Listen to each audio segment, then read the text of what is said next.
अस्सलामुअलैकुम वरहमतुल्लाहि वबरकातुहू। हमने पिछली वीडियो में बताया था वज़ू के फ़राइज़।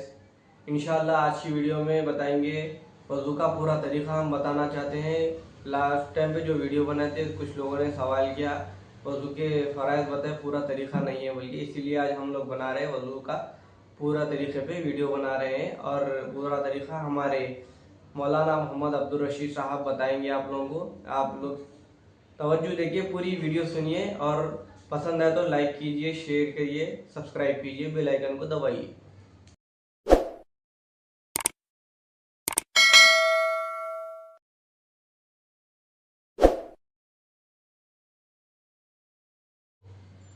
नहमदुहु व नुसल्ली अला रसूलिहिल करीम, अम्मा बाद, फ़अऊज़ु बिल्लाहि मिनश शैतानिर रजीम, बिस्मिल्लाहिर रहमानिर रहीम। अत्तहूरु शत्रुल ईमान। अस्सलामु अलैकुम व रहमतुल्लाहि तआला व बरकातुहू। सामाईन किराम, रमज़ानुल मुबारक के महीने में हमने वज़ू का तरीक़ा बताया था, लेकिन मुकम्मल तरीक़ा नहीं था, सिर्फ़ वज़ू के फ़राइज़ बताए गए थे।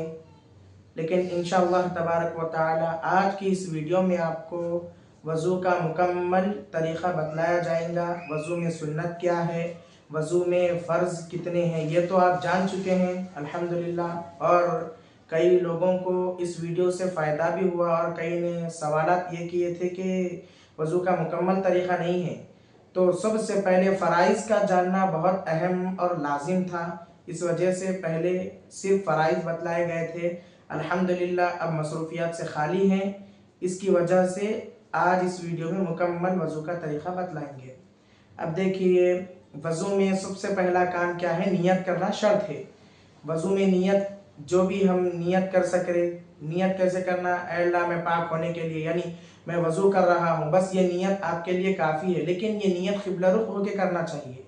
अगर क़िबला रुख होकर नियत कर लिए, नियत कर लेने के बाद जब वज़ू के लिए बैठे, तब जब आप कुल्ली कर रहे हैं तो इसका ख़ास ये ख्याल रखना है कि क़िबले की तरफ मुँह करके कुल्ली नहीं करना। तो सबसे पहला काम क्या बतलाया गया, क़िबले की तरफ मुँह करके, रुख करके नियत कर लेना। नियत कर लेने के बाद ताउज़ और तस्मिया पढ़ना।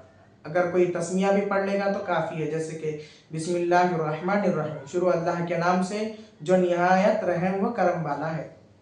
ये पढ़ लिए, तस्मिया पढ़ लेने के बाद से जब वज़ू के लिए बैठे, कई लोगों को मैं देखता हूँ कि खड़े होकर वज़ू करते हैं, लेकिन ऐसा तरीक़ा बिल्कुल गलत है। वज़ू को बैठकर करना सुन्नत है।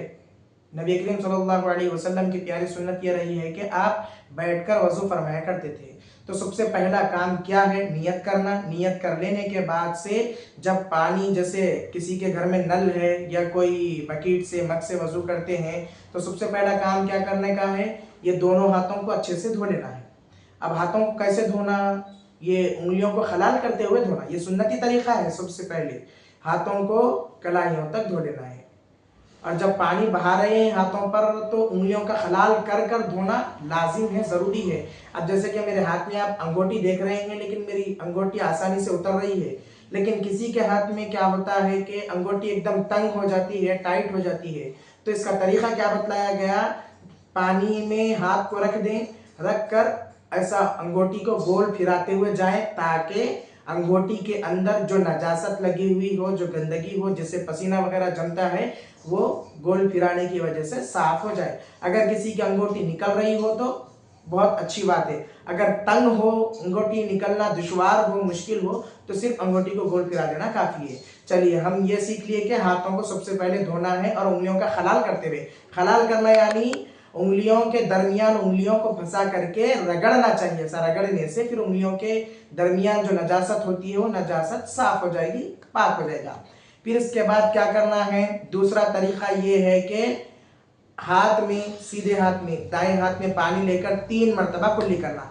पहली कुल्ली में क्या करना है, ये अंगुष्ठ की जो उंगली दिख रही है आप लोगों को, ये उंगली से दोनों तरफ, दाएं और बाएं दोनों तरफ फिरा लेना है। अगर किसी के पास मिसवाक हो, सुन्नती तरीका है, बहुत अच्छी बात है। अगर किसी के पास मिसवाक ना हो तो दाएं हाथ की ये शहादत की उंगली जो देख रहे हैं आप, इससे दाएं तरफ और बाएं तरफ अच्छा 1-2 मरतबा फिरा लें। फिरा लेने के बाद फिर दूसरी कुल्ली करना है, फिर तीसरी कुल्ली करना है। फिर कुल्ली कर लेने के बाद से फिर क्या करना है, 3 मरतबा नाक में पानी चढ़ाना। कहाँ तक? ये नाक की जो नरम हड्डी दिख रही है, ये नरम हड्डी तक पानी नाक में चढ़ाना चाहिए और 3 मरतबा चढ़ाना है। लेकिन जब सबसे पहले 1 मरतबा जब पानी आप चढ़ाएंगे तो ये बाएं हाथ की जो कन उंगली दिख रही है, ये कन उंगली से दोनों साइड अच्छा नाक के अंदर भी खलल कर लेना चाहे, क्योंकि नाक के अंदर कोई नजासत हो या गंदगी हो तो साफ हो जाए, क्योंकि अल्लाह रब्बुल जलाल नजीफ है, नजाफत को पसंद करता है, वो पाक है और पाकी को पसंद करता है। तो वजू में जितना हो सके हमसे जो है पाकी इख्तियार करने की कोशिश करनी चाहिए। तो जब पहली मर्तबा नाक में पानी चढ़ाते हैं तो बाएं हाथ की कन उंगली से दोनों नाक के 2 भी हिस्सों में खलल कर लेना ताकि नाक साफ हो जाए। 3 मरतबा इसी तरीके से नाक को साफ कर लेना है, पानी चढ़ा लेना है। इतना नहीं कि हद से ज्यादा चढ़ा ले रहे, नुकसान भी पहुंच सकता है। इसीलिए सिर्फ नाक की सिर्फ नरम हिस्से, ये जो नाक की नरम हड्डी दिख रही है, सिर्फ यहाँ तक पानी चढ़ाना है। हो गया। पहला ये था कि सुन्नती तरीका जो पहले था, हमने हाथों को धोया अच्छे से, उंगलियों को खलल करते हुए 3 मरतबा धोया, फिर 3 मरतबा कुल्ली करते वक्त बीच में दरमियान में हमने शहादत की उंगली जो है दांतों में फिराई, फिर 3 मरतबा नाक में पानी चढ़ाया और बाएं हाथ की कन उंगली से खलल करते हुए। हो गया। फिर 3 मरतबा भी फराइज में शामिल हो गया। अब तीसरा जो आ रहा है फराइज में शामिल हो गया। अब ये तीसरा मरतबा जो है अच्छे से मुंह को धो लेना है। कैसा धो लेना है? एक कान की लौ से दूसरे कान की लौ तक धोना है और पेशानी के जो बाल दिख रहे हैं, पेशानी के बाल से लेकर थोड़ी के नीचे तक।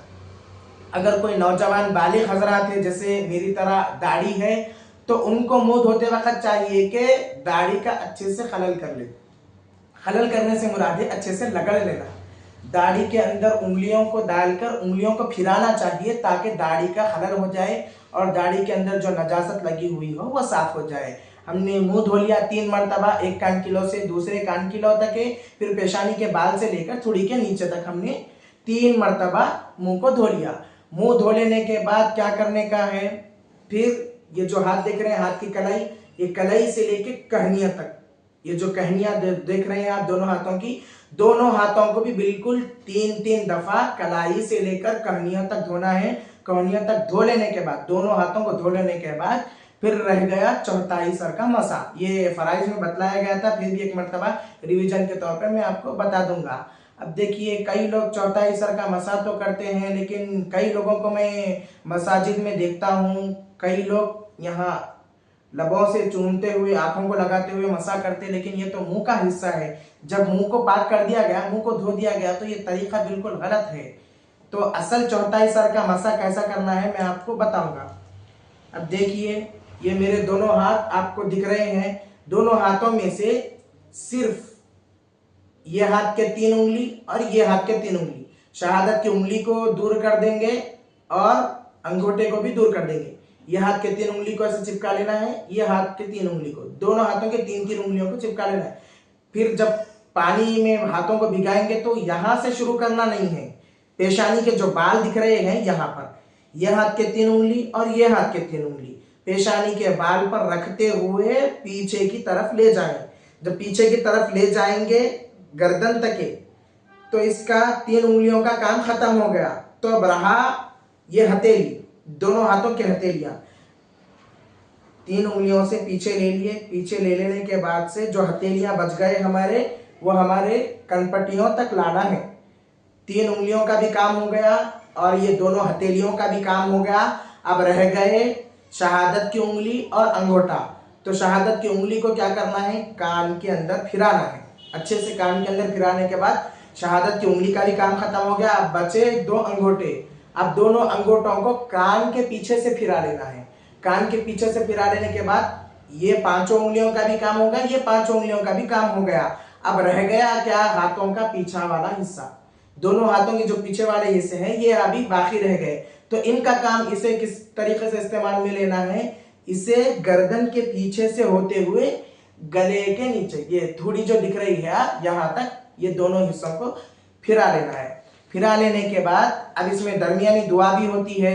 वजू के दरमियान की जो दुआ पढ़ते हैं, बिस्मिल्लाहिर्रहमानिर्रहीम, अल्लाहुम्मा अग़फिर ली ज़ंबी व वस्सिअ ली फ़ी दारी व बारिक ली फ़ी रिज़्क़ी। वजू का जो दरमियानी हिस्सा है ये चौथाई सर का मसा है, और ये चौथाई सर का मसा करते वक्त इस दुआ को पढ़ लेना लाजिम है, ताकि आपके रिज्क में बरकत हो और आपके तमाम जो है कामों में अल्लाह तबारक व तआला आपको कामयाबी अता कर सके। क्योंकि ये दुआ ऐसी फजीलत रखती है रिज्क में कुशादगी के लिए और हमारे कारोबार के लिए, ये बहुत ही मुफीद और बेहतरीन फजीलत वाली दुआ है। ये हमारे सरकार दो जहां सल्लल्लाहु अलैहि वसल्लम ने हमें सिखाया है, बताया है। चलिए, चौथाई सर का मसा खत्म हो गया। मसा हो जाने के बाद फिर दोनों पैरों को टखनों तक धो लेना है। दोनों पैरों में क्या करना है, बाएं हाथ से दाएं पैर के उंगलियों में खलल करना है। खलल कर लेने के बाद दोनों पैरों को बिल्कुल इसी हाथ से दोनों पैरों के उंगलियों में खलल करते हुए टखनों तक धो लेना है, ताकि इतना सा भी हिस्सा खाली ना रहे।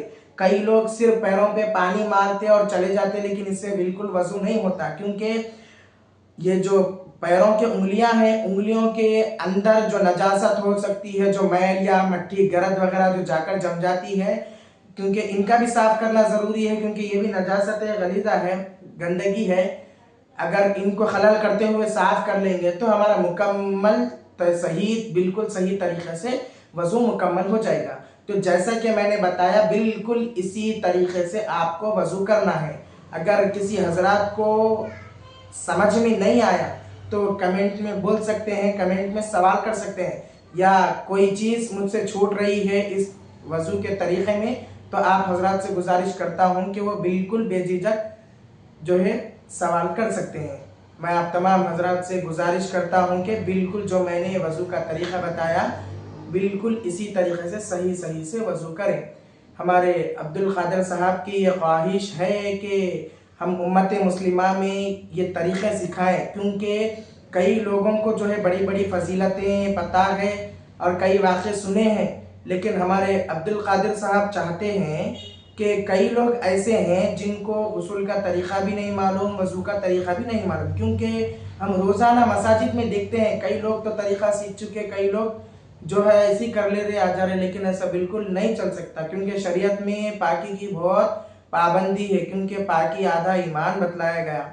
अब मसलन देखिए, अब गुस्ल का तरीक़ा मालूम है, 4 फ़राइज़ है, बराबर कर ले, लेकिन फ़िक़ही मसाइल से कोई वाकिफ़ियत हासिल नहीं रखता है। मिसाल के तौर पर अगर हम गुस्ल कर रहे हों तो अब जिस्म पे पूरा साबुन लगा हुआ है, हाथ पर पूरा साबुन लगा हुआ है, अब बकेट से हम नहा रहे हैं, बकेट में मग पूरा नीचे जाकर बैठ गया, इस हालत में क्या करना चाहिए, हाथ को पूरा डुबा देना चाहिए या पानी को फेंक देना चाहिए या उसी से गुस्ल करना चाहिए।